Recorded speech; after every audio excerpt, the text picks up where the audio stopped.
कभी कभी ना मार्केट में ऐसी कंपनियां सामने आती हैं जिनके नंबर्स देखकर यकीन करना मुश्किल हो जाता है। एक ऐसी ही कंपनी है एटलांटा इलेक्ट्रिकल्स। चलिए आज इसकी कहानी को जरा करीब से समझते हैं।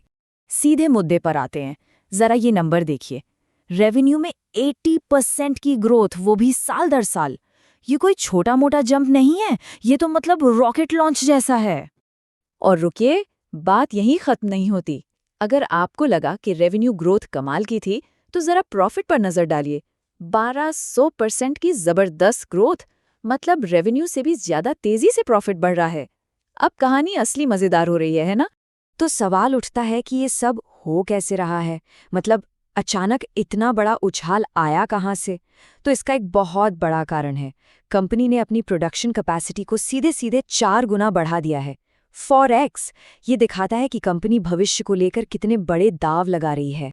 तो अब सबसे बड़ा सवाल हमारे सामने यही है, क्या ये सिर्फ एक शॉर्ट टर्म की तेजी है, मतलब 1-2 क्वार्टर की बात, या फिर क्या हम यहाँ एक असली मल्टी बैगर की शुरुआत देख रहे हैं? चलिए आज इसी पहेली को सुलझाने की कोशिश करते हैं। ठीक है, तो इसको समझने के लिए हम क्या क्या देखने वाले हैं। सबसे पहले इस हाई ग्रोथ पजल को समझेंगे, फिर इंडस्ट्री में जो बड़ा बूम आने वाला है उस पर बात करेंगे।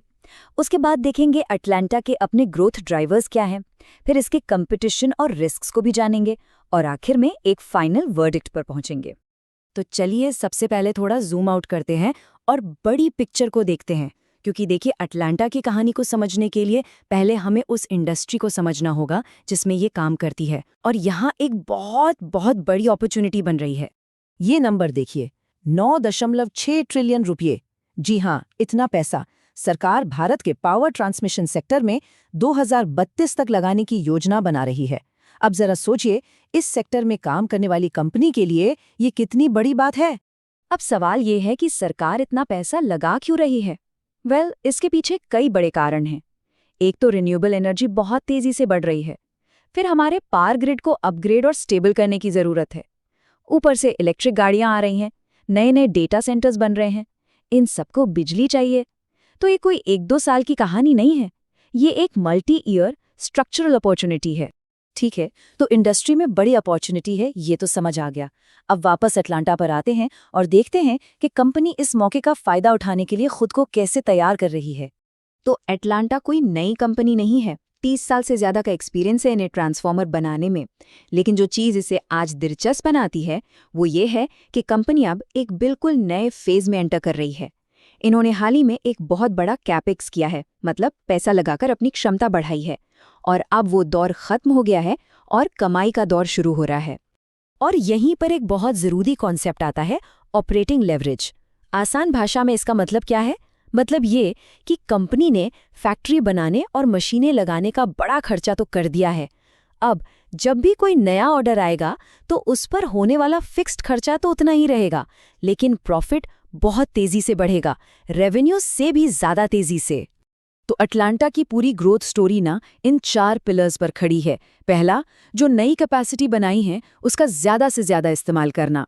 दूसरा, छोटे ट्रांसफॉर्मर्स के बजाय बड़े हाई वोल्टेज ट्रांसफॉर्मर्स पर फोकस करना, क्योंकि उनमें मार्जिन ज्यादा होता है। तीसरा, जिसका हमने अभी जिक्र किया, ऑपरेटिंग लेवरेज का फायदा उठाना।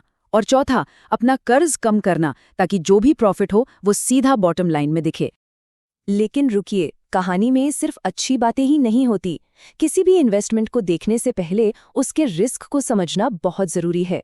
तो चलिए अब देखते हैं कि अटलांटा के सामने कंपटीशन कैसा है और क्या-क्या मुश्किलें आ सकती हैं। अगर हम इसके कॉम्पेरेटर्स को देखें तो तस्वीर थोड़ी और साफ होती है। एक तरफ है वोल्टैम्प, जो एक बहुत ही स्टेबल और भरोसेमंद कंपनी है। दूसरी तरफ है टेकरेल, जो एक हाई बीटा स्टॉक है, मतलब मार्केट के साथ बहुत तेजी से ऊपर नीचे होता है। और इन दोनों के बीच में आता है अटलांटा, जो ग्रोथ और ऑपरेटिंग लेवरेज का एक यूनिक कॉम्बिनेशन ऑफर कर रहा है। तो क्या इसका मतलब ये है कि ये एक रिस्क फ्री स्टोरी है? बिल्कुल भी नहीं। देखिए, जहां हाई ग्रोथ होती है वहां रिस्क भी होता ही है। तो अब जरा इस पर भी बात कर लेते हैं कि यहाँ पर क्या क्या गड़बड़ हो सकती है। तो देखिए, 4 बड़े रिस्क हैं जिन पर नजर रखनी होगी। पहला, एग्जीक्यूशन रिस्क। कंपनी 765 केवी जैसे हाई वोल्टेज सेगमेंट में नहीं है, तो क्या वो इसे ठीक से कर पाएगी? दूसरा, वर्किंग कैपिटल।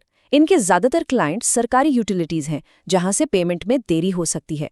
तीसरा, इंडस्ट्री में कंपटीशन, क्योंकि दूसरी कंपनियां भी अपनी कैपेसिटी बढ़ा रही हैं। और चौथा, ऑर्डर इनफ्लो।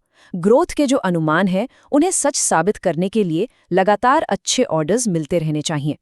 तो ठीक है, हमने इंडस्ट्री को देखा, कंपनी के ग्रोथ ड्राइवर्स को समझा और रिस्क्स पर भी बात कर ली। अब इन सबको एक साथ रखकर उस सवाल पर वापस आते हैं जहां से हमने शुरू किया था। तो सवाल वही है, क्या अटलांटा इलेक्ट्रिकल्स वाकई एक मल्टीबैगर बन सकता है? इसका जवाब है हाँ, बिल्कुल हो सकता है, लेकिन इसके साथ कुछ शर्तें जुड़ी हैं। पहली शर्त, कंपनी को अपनी 40% कैपेसिटी यूटिलाइजेशन को सक्सेसफुली ऊपर ले जाना होगा। दूसरी, अपने प्रॉफिट मार्जिन को 18% से ऊपर रखना होगा। और तीसरी, हर तिमाही में 600 करोड़ से ज्यादा के मजबूत ऑर्डर्स लगातार लाने होंगे। अगर ये तीनों चीजें होती हैं तो कहानी बहुत दमदार हो सकती है। तो कुल मिलाकर बात यह है कि ये कहानी किसी हाइप या अटकलों की नहीं है। ये कहानी है जमीन पर एग्जीक्यूशन की, असली बिजनेस ग्रोथ की। और आखिर में एक स्मार्ट इन्वेस्टर को क्या चाहिए? यही तो चाहिए, है ना?